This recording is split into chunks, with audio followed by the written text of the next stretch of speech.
Di bawah, ini di bawah dia nggak akan naik. Tapi kalau begini, jalan rasakan lapangannya, cepat keputusan. Perubahan terbesar di sepak bola Indonesia tidak sedang terjadi di stadion penuh sorak-sorai.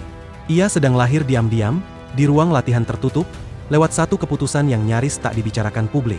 Dan di balik keputusan itu, ada satu nama yang kini memegang kunci masa depan Garuda. Di dalam sepak bola, perubahan besar hampir selalu lahir tanpa suara keras. Ia tidak datang lewat perayaan, tidak pula lewat konferensi pers yang penuh janji. Perubahan itu tumbuh pelan, nyaris tak disadari, lewat keputusan-keputusan sunyi yang baru terasa dampaknya bertahun-tahun kemudian. Indonesia sedang berada di fase itu, saat publik ramai memperdebatkan hasil tim senior dan sibuk menimbang siapa layak atau tidak di level teratas, sebuah fondasi justru sedang dibangun ulang di level usia muda. Di ruang yang jarang disorot kamera, arah baru sedang ditentukan. Awal tahun 2026 menjadi titik penting. Bukan karena satu pertandingan, bukan karena satu turnamen, tetapi karena satu perubahan peran. Nova Arianto kembali berdiri di garis depan, kali ini bukan sebagai asisten, bukan sebagai pelengkap, melainkan sebagai nahkoda penuh timnas Indonesia U20. Peran ini bukan hadiah. Ini adalah ujian. Beban di pundaknya jauh lebih berat dibanding sekadar lolos turnamen regional. Ia memikul ekspektasi jangka panjang, ekspektasi generasi, ekspektasi masa depan sepak bola Indonesia. Targetnya jelas dan nyaris brutal dalam kesederhanaannya. Membawa Garuda Nusantara terbang ke Piala Dunia U20. Bukan sekadar hadir, tetapi pantas berada di sana. Nova tidak datang dengan narasi manis. Tidak ada janji revolusi instan. Ia datang dengan keyakinan lama yang terus ia pegang sejak awal karir kepelatihannya. Sepak bola modern tidak dibangun dari hype, melainkan dari fisik yang siap tempur, disiplin tanpa kompromi, dan mental yang tidak runtuh saat ditekan. Pengalamannya bersama timnas U17 menjadi pondasi penting. Kesuksesan di level itu bukan hanya soal hasil di papan skor. Yang lebih penting adalah standar. Standar latihan, standar pola hidup, standar kerja harian, dan standar siapa yang layak mengenakan lambang Garuda. Standar itulah yang kini ia bawa ke timnas U20.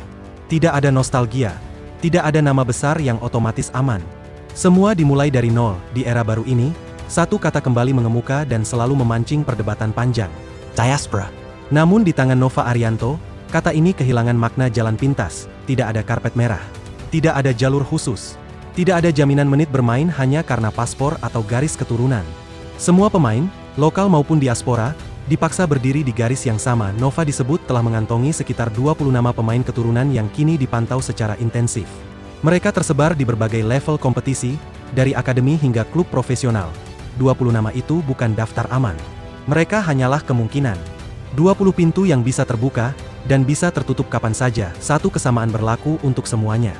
Lolos atau tersingkir tidak ditentukan oleh dokumen, bukan oleh silsilah keluarga, melainkan oleh apa yang mereka tunjukkan di lapangan latihan. Paru-paru mereka diuji. Otot mereka diuji. Kemauan untuk berlari hingga menit akhir tanpa kompromi menjadi syarat mutlak. Salah satu nama yang paling sering dibicarakan publik adalah Mauro Zijlstra. Penyerang muda milik FC Volendam dengan profil fisik ideal dan naluri gol yang menarik perhatian. Kabar mengenai proses administrasinya yang disebut sudah mendekati tahap akhir terus bergulir. Media membesarkan ekspektasi, publik mulai menghitung kontribusi, namun bagi Nova, semua itu belum berarti apa-apa. Di level U20, striker bukan hanya soal mencetak gol. Ia harus menekan sejak lini depan, turun membantu transisi, dan bertahan dalam duel fisik keras khas sepak bola Asia. Di lini belakang, nama Dion Marks muncul sebagai proyek serius. Bek muda yang bermain di lingkungan sepak bola Belanda dengan karakter tenang dan kuat dalam duel udara.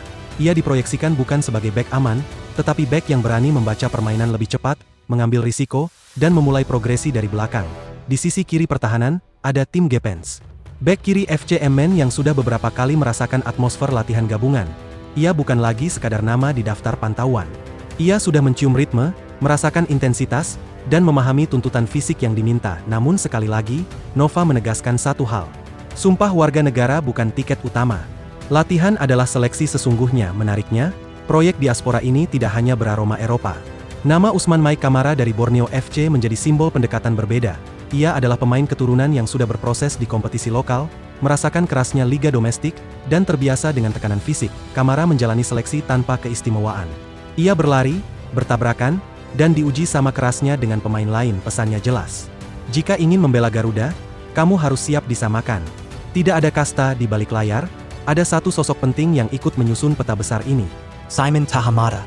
Legenda, ikon, dan kini kepala pemandu bakat. Simon membuka kembali jaringan lama di liga-liga muda Belanda. Akademi, tim U21, dan lingkungan sepak bola yang menanamkan disiplin sejak dini, namun perannya bukan sebagai pengumpul paspor. Ia bukan pencari darah Indonesia semata, ia adalah penyaring. Pemberi rekomendasi. Penghubung antara bakat yang tersedia dan kebutuhan tim, bukan siapa yang memiliki garis keturunan, tetapi siapa yang siap bertarung untuk Indonesia. Semua langkah ini bermuara pada dua target besar. Piala Asia U20 dan Piala Dunia U20. PSSI sadar jalur menuju ke sana tidak mudah. Asia hari ini bukan lagi hanya Jepang dan Korea Selatan. Uzbekistan datang dengan fisik brutal dan organisasi rapi. Irak tampil dengan determinasi tinggi. Australia membawa kecepatan dan kekuatan. Namun perubahan regulasi FIFA yang menambah slot Asia membuka celah harapan. Celah kecil yang hanya bisa diisi oleh kualitas, bukan mimpi kosong. Nova memahami satu hal mendasar. Di level usia muda, mental adalah investasi jangka panjang. Pemain U20 hari ini adalah tulang punggung timnas senior 5 tahun ke depan. Salah mendidik sekarang berarti menuai masalah di masa depan. Karena itu ia pernah berkata, kami tidak hanya mencari pemain yang punya paspor Indonesia, tapi yang punya hati dan fisik untuk bertarung 90 menit penuh tanpa henti. Kalimat sederhana, tapi syarat makna. Tentu jalan ini tidak mulus. Hambatan bernama administrasi, proses naturalisasi, dan keterbatasan waktu terus menghantui. Nama-nama potensial sempat tertahan bukan karena kualitas, melainkan birokrasi yang berjalan lambat. Namun PSSI tetap optimis. Targetnya jelas. Seluruh amunisi baru siap turun di Piala AFF U19 2026, bukan sebagai eksperimen, melainkan sebagai kerangka utama era baru Garuda Nusantara. Bukan tentang seberapa banyak pemain diaspora yang dikumpulkan, ia tentang seberapa tinggi standar yang dipasang dan seberapa konsisten standar itu dijaga. Untuk pertama kalinya, kita melihat satu garis lurus dari U17, U20, hingga senior.